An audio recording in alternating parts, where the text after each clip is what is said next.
Ever since Andy Reid handed over the keys to the Kansas City Chiefs offense to a then 23-year-old Patrick Mahomes, the young gunslinger has absolutely lit the league on fire. In nearly every measure imaginable, he is off to an unprecedented start. Through his first 39 starts in the NFL, he's 31-8, and he's averaged over 32 touchdowns per season as a starter, a figure that will only continue to climb as he truly enters his prime years. Tack on the fact that he has a league MVP to his name, in addition to a Super Bowl title and Super Bowl MVP honors, and well, I don't know about you, but if you ask me, it looks like we are for sure seeing the beginning of a Hall of Fame career. A career that may very well prove to be transcendent. A transcendence that we've continually seen more and more of on a weekly basis, as more and more guys are starting to adopt some aspect of Mahomes' exhilarating play style. Before more Mahomes-like quarterbacks entered the fold, it was rare to see a QB playing around with a variety of different arm angles and attempting crazy throws on the run. But now it seems like every week we see someone new doing their best dollar store impression of Patty. Of course, there were guys like Aaron Rodgers and even Tony Romo, who made their names off of creative, explosive quarterback play before Mahomes came into the league.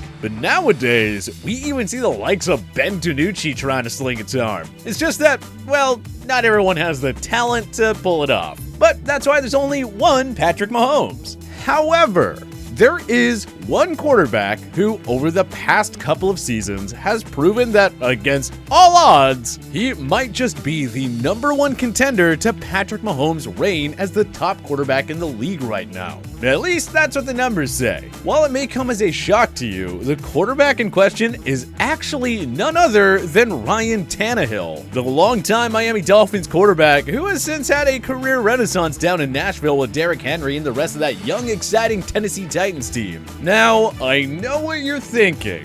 Ryan Tannehill, the guy who was supposed to take the leap pretty much every year since he set nearly every Dolphins rookie quarterback record back in 2012?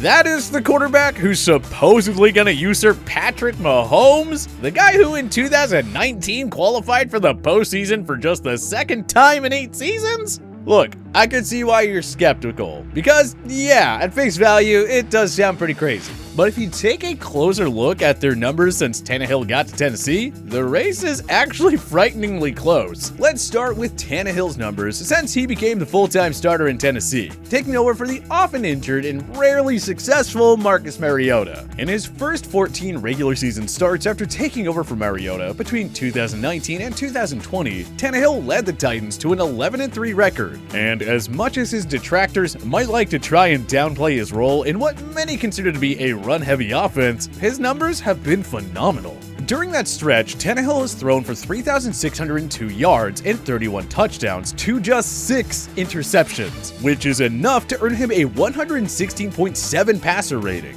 Titans quarterback coach Pat O'Hara, a big Ryan Tannehill fan, was empathetic about the impact Tannehill's attitude on the field has had on the Titans offense during that stretch too. Ryan has an undying belief that we're gonna score every time we get down there, and he should. Every quarterback should, Coach O'Hara said. We started working hard on our red zone efficiency in the spring. It's paying dividends now. And pay dividends it did, as Tannehill went on to become just the 3rd quarterback since 1991 to finish the regular season with both a completion percentage and red zone completion percentage at over 70%, joining Drew Brees, who accomplished the feat in 2018, and Steve Young, who did so in 1994. As for Patrick Mahomes, well, he was no slouch either. But shockingly, during his 14 starts over that same stretch from Week 6 in 2019 to Week 5 in 2020, he only amassed a 102.3 rating, accumulating 3,674 passing yards and 28 touchdowns to 6 interceptions. A resume that, while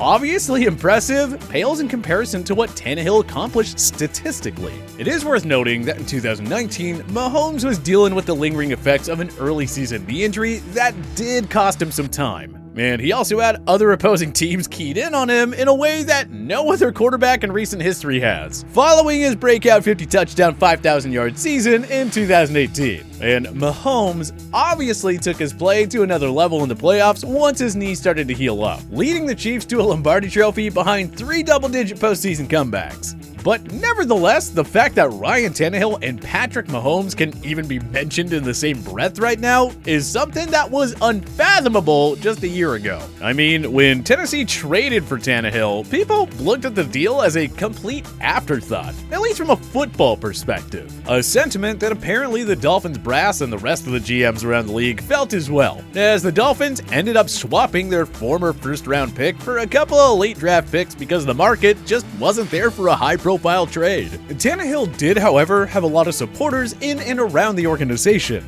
and many were quick to point out that some of the organizational shortcomings that Tannehill had to mask during his run in Miami. One of his former wide receivers, Kenny Stills, spoke out on his behalf, saying, "If you're a football fan and pay attention to the details of the quarterback position, then you appreciate Ryan. If you're a Dolphins fan and don't have respect for him, I don't know what football you were watching." And although the Titans organization does deserve some credit for rolling the dice on Tannehill, it wasn't until desperation struck and the team was sitting at a 2-4 record that he was given a chance at the starting job. Something that the former number 8 overall pick out of Texas A&M, who when healthy had been the undisputed starter in Miami, told ESPN was not an easy adjustment to make, or reality to accept. Here's how Tannehill described it. "It was really hard. Nobody likes to sit on the bench. I wanted to be playing. I wanted to be competing. Everything is different when you're not in the starting position. That was a big change for me. There was a lot of biting your tongue and swallowing your pride. It was definitely an adjustment, but I tried to make the best of the situation I was given, play my role, and be a good teammate." And while we don't have any inside information as to whether or not Tannehill actually was a good teammate during that stretch, some of the Titans players have already spoken out about how supportive the team's former starter, Marcus Mariota, has been since the change, as well as how seamlessly Tannehill has transitioned into the starting role. "Marcus has my utmost respect. He's been the perfect professional. He's such a good dude and teammate even though his role has changed," one of the Titans' key receivers in 2019, Tajay Sharp, said. "It was a tough situation, but the coaches decided it was the right decision to help the team. Ryan did a great job of leading us once he came in. He was very vocal and upfront about what he wanted from us on certain routes as a receiving group. He fits in perfectly with this team. He definitely has a swag to him too." And the numbers back up Sharp's canon, because after starting the season 2-4 with a sputtering offense, once Tannehill took over in Week 7, the Titans' offensive unit looked completely different. And after Week 9 in 2019, once Tannehill really started to hit a stride, the Titans' offense kicked it up into another gear, executing on 3rd and 4th down masterfully, en route to scoring 39 offensive touchdowns and just 1 field goal during the closing weeks of the season. Tannehill's performances last season were enough to get the Tennessee Titans to the AFC Championship game for the first time since the 2002-2003 season, back in the days of Jeff Fisher, Steve McNair, and Eddie George. And although the 2019 season ended in disappointment for Tennessee, as the Titans squandered a 17-7 second quarter lead to the aforementioned Patrick Mahomes and the Kansas City Chiefs, I think that if you asked even the most diehard Titans fans if they would sign off on making it to the AFC Championship game before the season started, they'd be hard-pressed to say no. The turnaround the Titans made was really astounding. I mean, think about this. When the Titans made Tannehill their starting quarterback, they had less than a 0.1% chance to win Super Bowl 54 per FPI. But they made the postseason as a wildcard team and managed to upend the NFL's top-scoring defense in the New England Patriots, as well as the top-scoring offense en route to their AFC title game appearance. That's nothing to scoff at. While it is still unclear how the Ryan Tannehill story ends, it has been great to see him finally start to live up to some of the hype he had coming out of Texas A&M all those years ago. It's amazing what a change of scenery can do for some of these guys. Tannehill changed teams, and all of a sudden, he went from borderline first-round bust to putting up better numbers than the quarterback that many consider to be best in the league. But what about you? Who do you think is the best quarterback in the NFL right now? Join us in the comment section below. If you liked this video and learned a thing or two, clicking the like button helps out a ton. And hey, we appreciate it. If this is your first time coming around to TPS though, subscribing is a great idea because we put out videos like this every single day. But as always, thank you for watching and we'll see you guys next time.